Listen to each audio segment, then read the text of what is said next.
Good afternoon, everyone.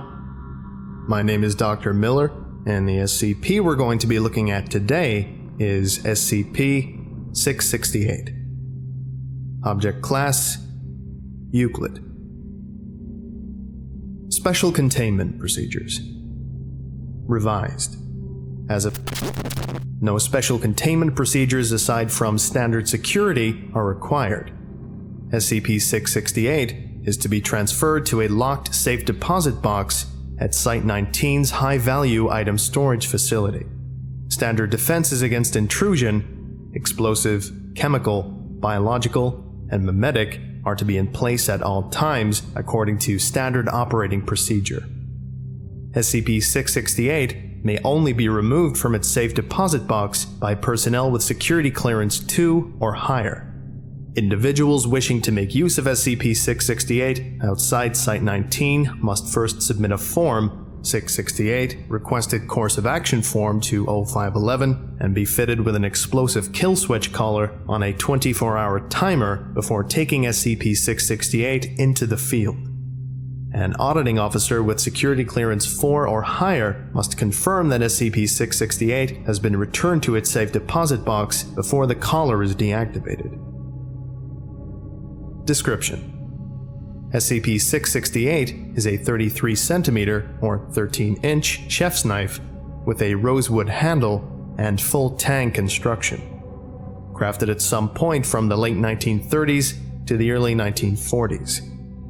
When first acquired by field operatives, SCP-668 was in badly rusted condition, with heavy pitting from bloodstains and other bodily fluids trapped in the micro crevices within the blade.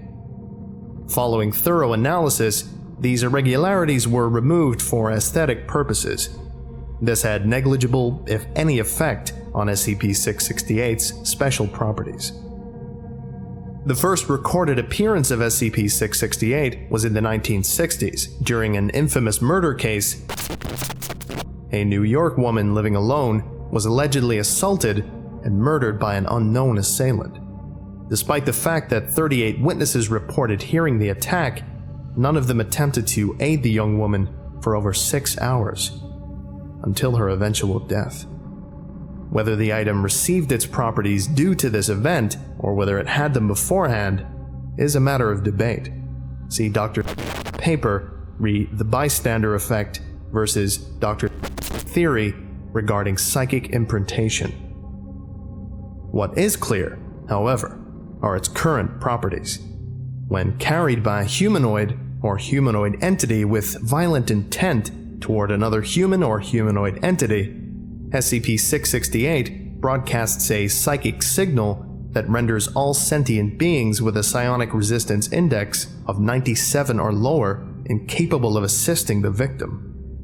Affected entities report a sudden sense of apathy while under SCP-668's influence.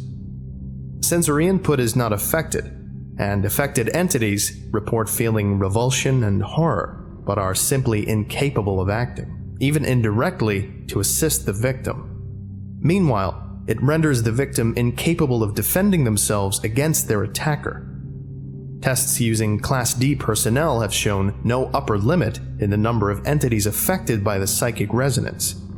In one test, 12 Class D personnel due for first-of-the-month termination were placed in a room alongside a researcher who was told to randomly select one test subject for death.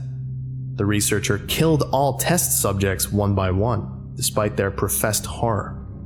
Prior incidents have indicated the possibility of hundreds, if not thousands of deaths due to SCP-668's unique properties. See Incident Report 668-A, Re.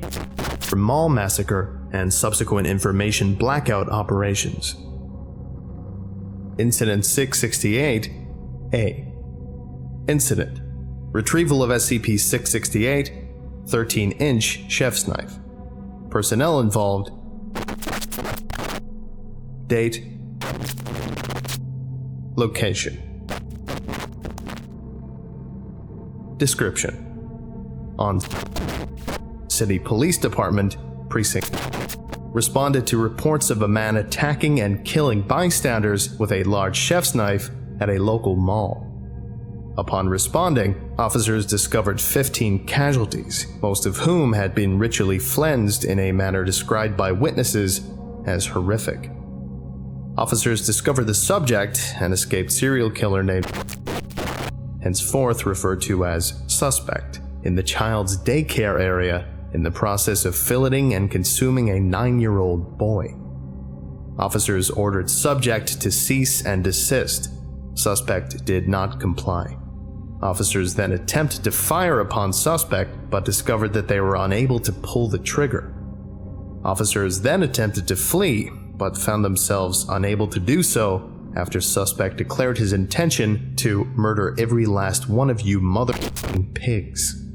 Suspect proceeded to, ending with Cynthia Wallace, a Foundation operative embedded as an observer with the police department. Despite being under severe psychic assault, Officer Wallace, a pseudonym, managed to activate her emergency transponder located in her belt while complying with Subject's orders to, alerting the Foundation of the situation. Mobile Task Force Pi 1, City Slickers, arrived on the scene minutes later, disguised as an FBI anti-terrorist task force.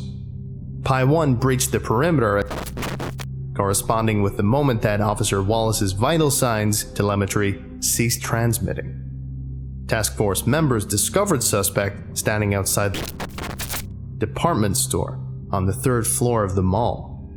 The police officers' bodies were found suspended from the 3rd floor railing, skin flensed and arranged in the form of wings, entrails removed and trailing to the floor.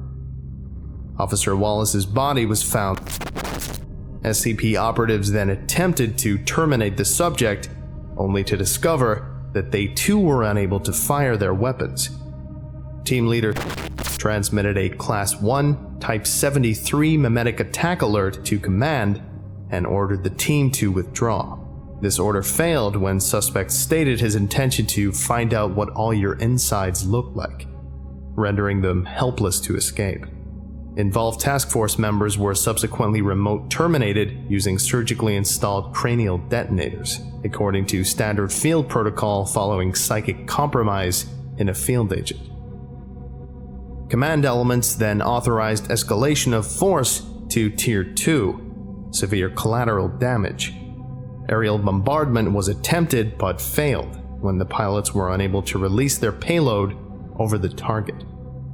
It was thus determined that the psychic field that prevents hostile intent towards subject may have an infinite range. Escalation of force to Tier 3 was considered but delayed, while Dr. Gears suggested an alternate strategy with a higher chance to retrieve the item intact.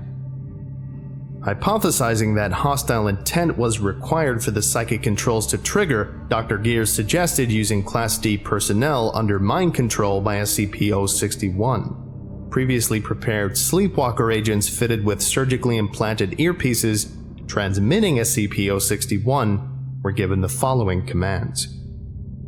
The 061-056 was ordered to give the following commands to the rest of the personnel through radio control.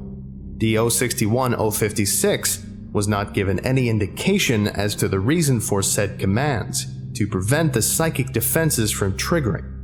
Agents were able to order D061-056 to give the following orders, suggesting that the psychic defense may only be able to function through a certain number of iterations. More research is required on this issue.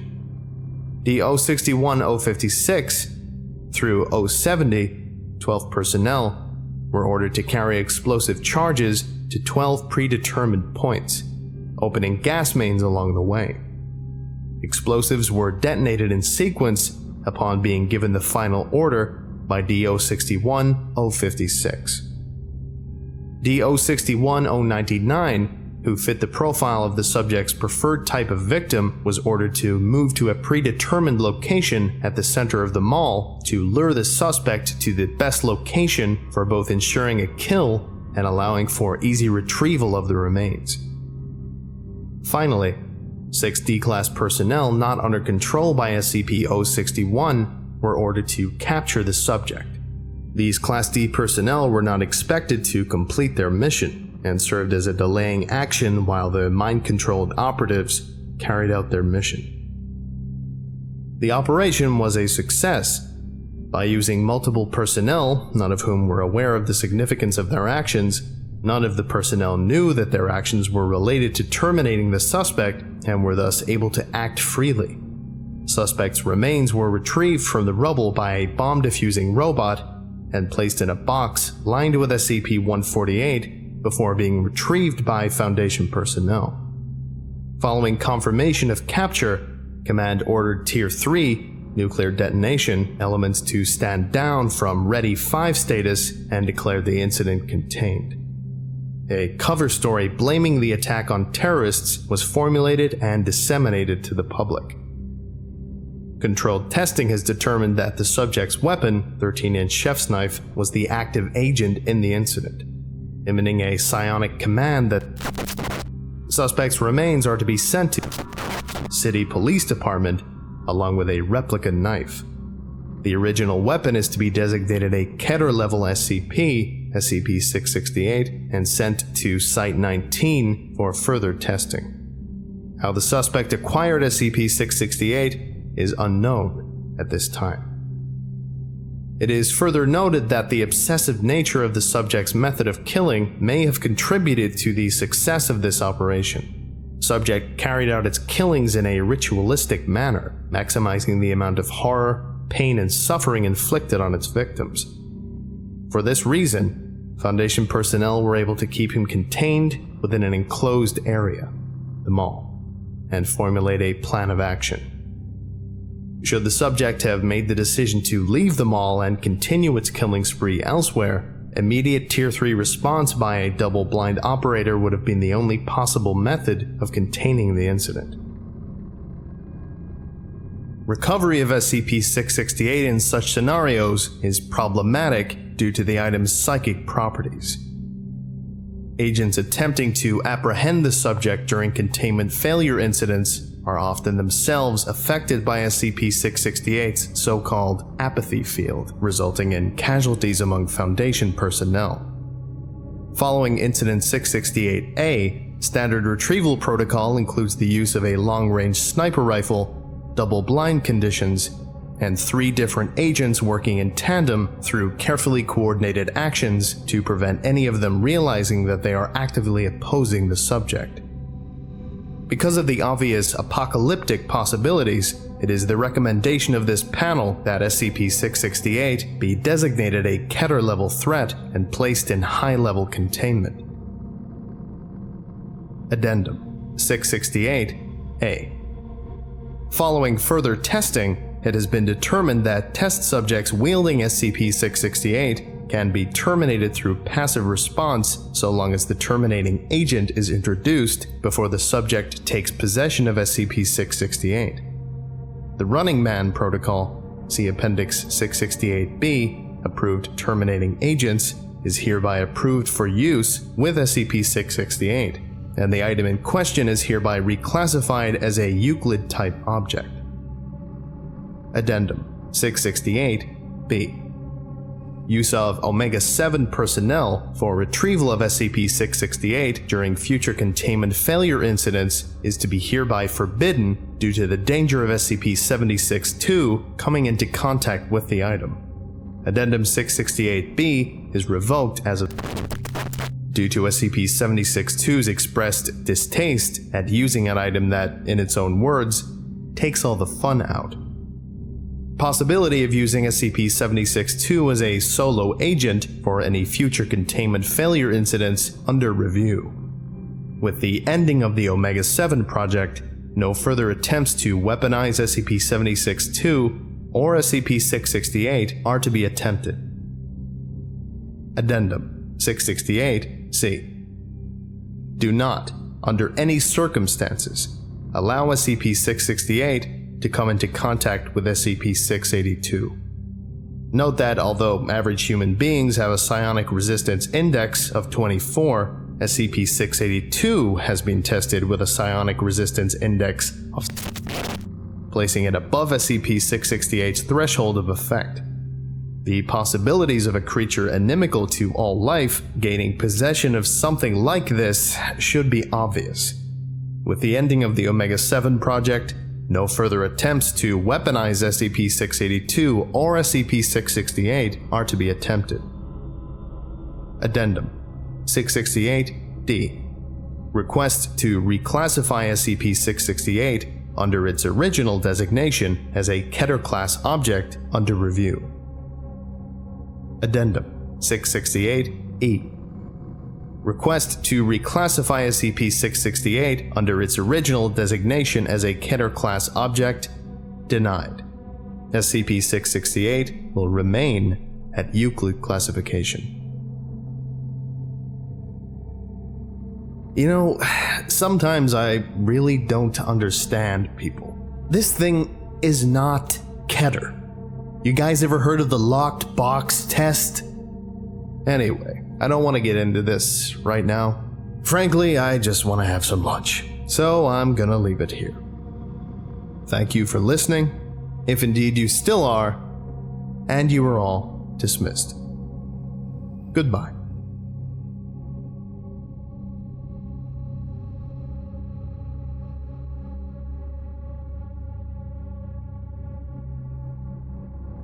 I would like to give a special thank you to The Reclusive Extrovert, James Saba, Chris Ball, Pablo Ice 917, Kareem L. Ashmawi, Justin Day, Thomas Morin, Trevor W. Pegg, White Crow, NJ Vojak, my archive curator Nick, Tyver Ball, Quartz 563, and The Wanderer.